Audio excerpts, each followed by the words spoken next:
Brand New Cherry Flavor tells the story of Lisa Nova, an aspiring film director in 90s LA who embarks on a mind-altering journey of supernatural revenge that gets nightmarishly out of control. Brand New Cherry Flavor stars Rosa Salazar and Catherine Keener amongst a really big cast of a bunch of really talented actors. The performances are really great throughout. We'll talk about that a little bit later. It was created by Nick Antosca. It was written and created by Nick Antosca, who some of you may be familiar with from his work on The Act and Channel Zero. He also wrote the movie Antlers, which is hopefully coming out this year. And it tells just a really fantastical, gross out, Cronenbergian story of revenge and greed and all of the amazing things that happen in the world of Hollywood as all of these different people converge together who do all kinds of really selfish things to get what they want. And the whole story is told through not just one protagonist, although we do follow Lisa Nova as our main character,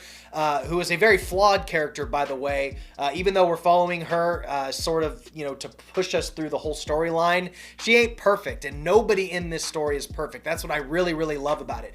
Right from the pilot episode, we're introduced to Lisa Nova. I'm going to be really vague with everything in the show because I don't want to tell you everything. I want you guys to watch it. But the show starts out with Lisa Nova. She's a writer-director who directed the short film that ends up on the desk of this really prominent Hollywood producer named Lou. And that's basically what the first episode sets up. The pilot is really fantastic, by the way.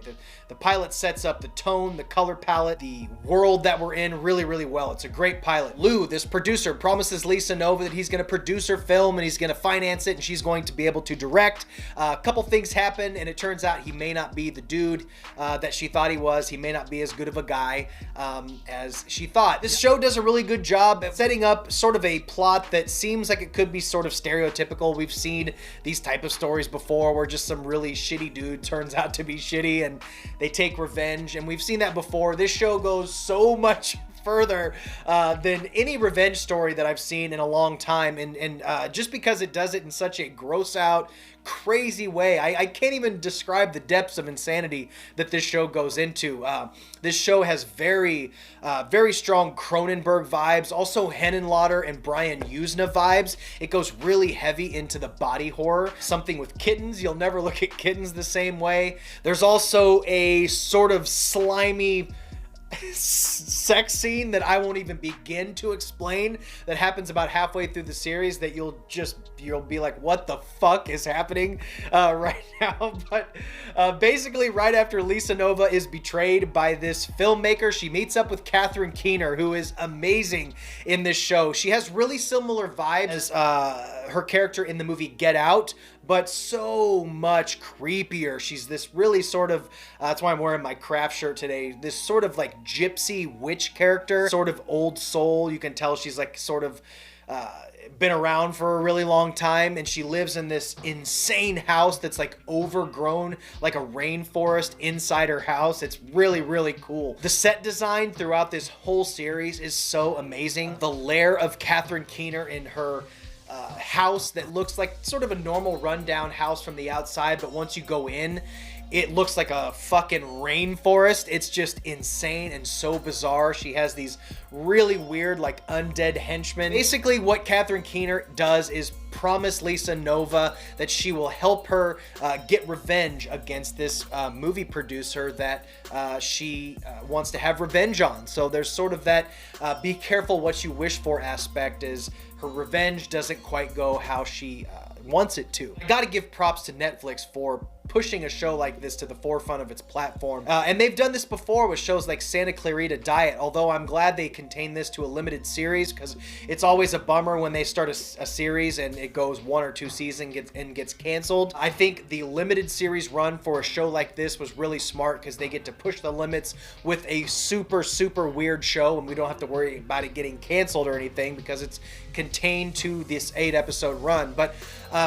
I applaud this show so much for being as weird as it is. It's an original concept. So many of us all the time complain about everything being a reboot or a remake or rehash or superhero extended universe or all that type of shit. And this is giving us something new. It's based on a novel from the 90s, I believe, but it's an original concept brought to life from Nick Antosca, and you gotta respect that. And that's why another reason I think people need to give this show a chance. Show producers and streamers and studios that we want original content, and we will watch it if it's interesting and good and different. And that's what this show is. Brand New Cherry Flavor is very different than anything you've seen in recent memory. I promise you that. And it's so well directed. The performances are great. All the different shot types and aesthetic and cinematography of this show are so incredible. I love the look and sound and feel of this show. They incorporate so many different shot types in this show that makes it so visually interesting. A lot of the character moments are based in these really tight close-ups where you can see the characters' expressions really, really well. There's certain aspects where the camera will slowly rotate and move to sort of disorientate you, just like the characters and the shots are. These weird zooms and pans and wide shots. The show just looks incredible. It sounds incredible. The soundtrack and the score is great. But overall, it just tells a really crazy, bizarre, gross out story. The show will absolutely disgust you and gross you out so many times. It just does so many unique things to tell what could have been a simple story of revenge, but pushed so much further.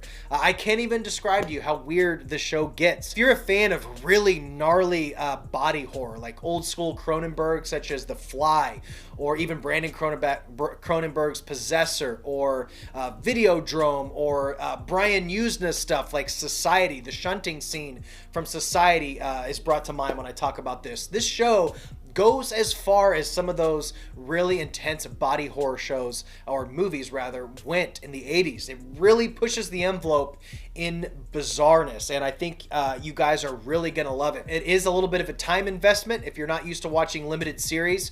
It is an 8-episode run, but each show does a really good job at, like most series do, ending on a really good cliffhanger that makes you sort of want to watch the next episode. They also keep the episodes fairly short. I think they're about 35 to 45 minutes a piece, so they fly right by because each episode has so much going on. I highly recommend this show. I give it the movie watch seal of approval. You guys will love this show, especially people who like weirder stuff. Here We Go is something original that I think you guys will really love to sink your teeth into. Or sink your paws into, I should say. So let me know your thoughts on Brand New Cherry Flavor down below. I am really curious to hear your thoughts. Leave them in the comments, and I think we're done here, guys. Thank you so much for watching. As always, stay weird. Always remember to be yourself, and I will see you in the next one. Bye.